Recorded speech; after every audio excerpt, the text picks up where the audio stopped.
Bunda itu kalau siang begini cemilannya biasanya es krim ya. Ini murah ini ya, 4.200. Jadi kalau siang-siang begini suka yang seger-seger ya. Kadang es krim, kadang es campur. Mari makan ya. Allahumma barik lana fima razaqtana wa qina adzabannar. Bismillahirrahmanirrahim.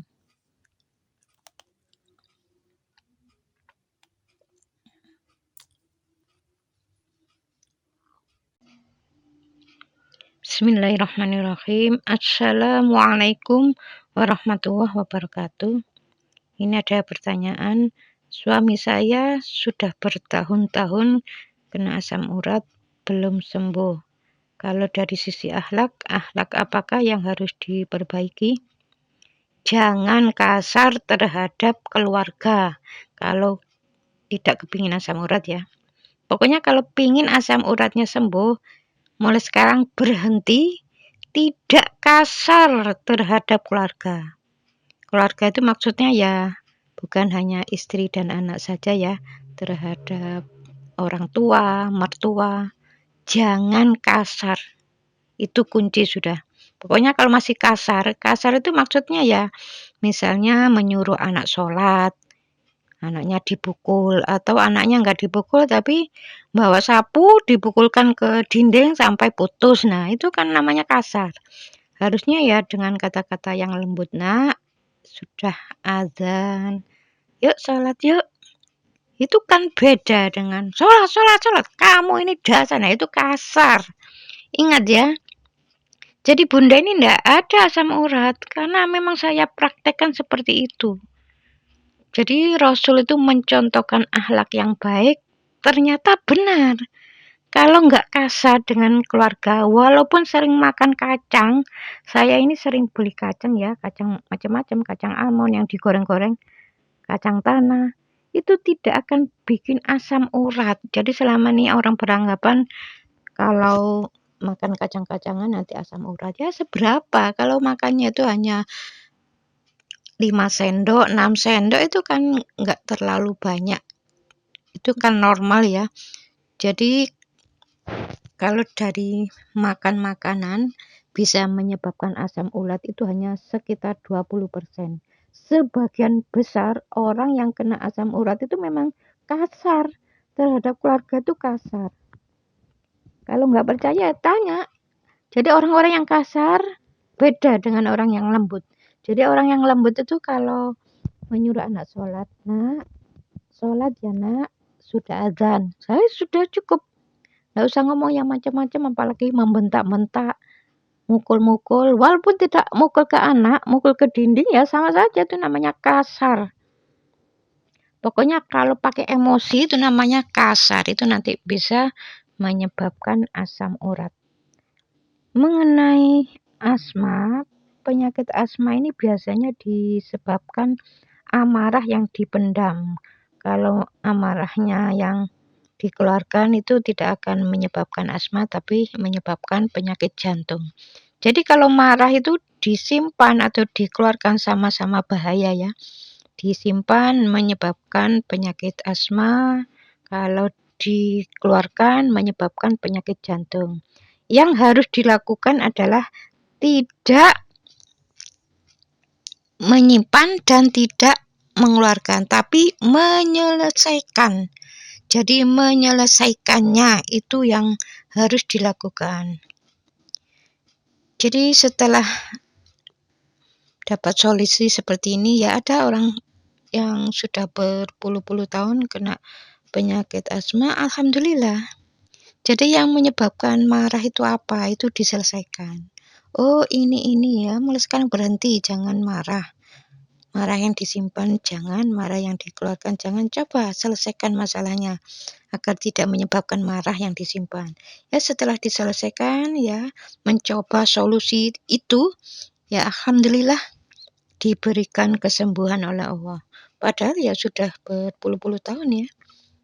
Mengenai kanker pada kaum pria dikarenakan pria tersebut sering memarah-marahi sang istri.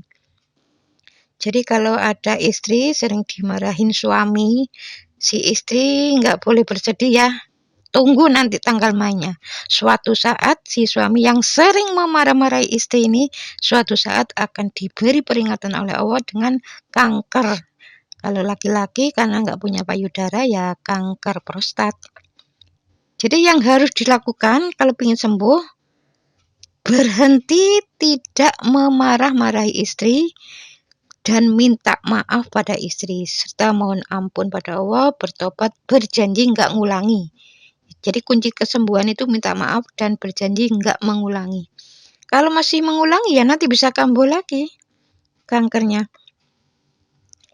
Mengenai empedu, penyakit ini dikarenakan sering membicarakan orang lain, menggosipkan atau membuat fitnah.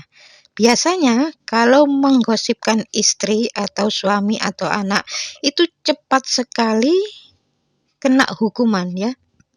Biasanya orang-orang yang sering gosip, tapi yang digosipkan ini bukan keluarga, tapi orang lain itu ya biasanya usia di atas 45 atau 50-an baru kena empedu. Tapi kalau dengan keluarga biasanya cepat sekali kena penyakit. Jadi kalau dengan keluarga harus hati-hati ya. Dengan keluarga itu harus baik. Karena kalau dengan keluarga itu nggak baik, penyakit itu lebih cepat sekali menyerang ya daripada dengan orang lain. Ya pokoknya kalau dengan keluarga itu sudah nggak bagus, itu penyakit apapun nempel kan. Tapi kalau dengan orang lain itu agak lama. Jadi jatuhnya penyakit itu agak lama. Jadi ya masih menunggu beberapa puluh tahun. Tapi kalau dengan keluarga itu ya cepat sekali. Mengenai suami yang sering bilang bodoh ke istri dalam keadaan hamil, itu nanti anak yang dilahirkan itu tidak normal. Tidak normal itu maksudnya ya seperti pendengaran terganggu atau terlambat bicara. Biasanya kalau istri mengandung, si suami ini mengeluarkan kata-kata yang nggak baik, itu cepat sekali kena bayinya. Beda dengan keadaan yang istri misalnya dalam keadaan tidak hamil, si suami sering mengatakan, orang jalannya kok gitu sih, misalnya ada orang lewat. Nanti bukan anak yang pertama, biasanya ya bisa anak kedua, anak ketiga gitu, yang pincang-pincang. Jadi memang beda ya kalau istri dalam keadaan hamil, terus ada orang lewat, pincang, diejek, itu nanti langsung kena anak yang dikandung itu, biasanya seperti itu. Jadi makanya harus hati-hati kalau istri dalam keadaan hamil, si suami perbanyaklah baca istighfar, baca sholawat, mohon keselamatan untuk ibu dan bayinya lahir dengan keadaan selamat ya, normal kan gitu. Bukan kata-katanya itu ya sering mengejek, menggosip. Itu sangat bahaya sekali, nanti bisa si bayinya itu tidak normal. Ya, misalnya pendengaran terganggu atau terlambat bicara, ya seperti itu.